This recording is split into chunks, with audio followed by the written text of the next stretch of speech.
Welcome back to Real Christianity with Rev Kev. This is Kevin Kane, and I want to just talk this time. We've talked about relationship and intention in Christianity. How does that differ from other religions? And some of you, I think all of you, hear the statement, all religions are the same. And if you're like me, you've heard the story many times before, but some of you might not have heard it. So there's the whole story of an elephant being inspected and assessed by blind men. So you got one blind man walks up and he hits the side of the elephant. And he says, "Man, this is like a big wall." And another one comes up and grabs the leg, and it said, "Well, it's big and tubular and heavy." And another blind man comes up and grabs the trunk and said, "Well, it twists and turns and it's long and skinny." And another one grabs the ear and describes it, and another blind man grabs the tail.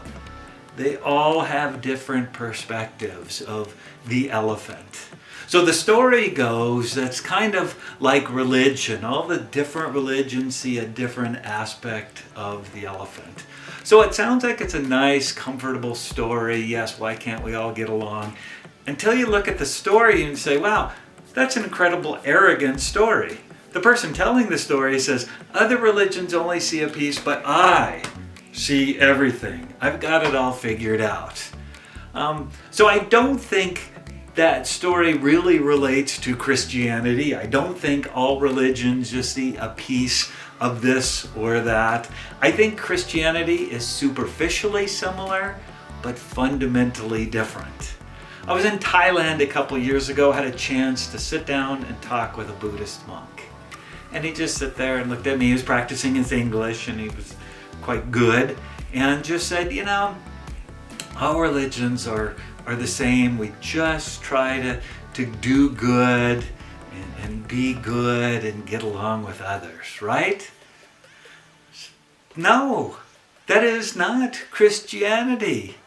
Christianity is that we are sinful creatures who have broken that relationship with God, and all the good we can possibly do cannot repair that relationship. There's been some major problems that have gone on, and God, because of those major problems, God sent Jesus. And Jesus isn't just a side character, like different religions have their different people.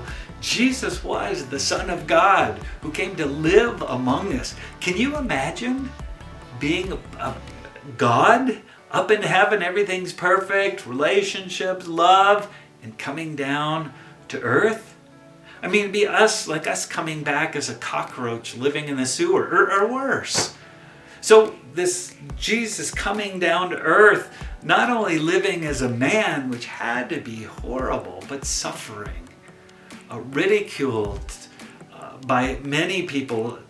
His closest friends turned their back on him. And he took the heavy emotional burden of sin on himself. And then he was resurrected, and now the Bible says he sits at the right hand of the Father so that we can have a relationship with him. That is nothing like other religions. Jesus is the difference, how we see Jesus, and may we never belittle him to say, oh, he's just another one of those key figures. What he accomplished was radically different by coming down and raising from the dead and ascending into heaven. Jesus is the difference. And again, as we walk through these, I just want us to fall more and more in love with Jesus as we realize that tension we talked about in the previous video of our sinfulness, our rebellion, our selfishness, and his grace and love for us. May that continue. This has been Real Christianity with Rev Kev. Again, I'd love it if you would subscribe, and you can hit the little bell so you'll notified when the next ones are coming up. But we're going to be looking at some myths about Christianity. And again, how is Christianity misunderstood? Once again, in our jungle village in Indonesia, when we said goodbye, we said yaki yaki.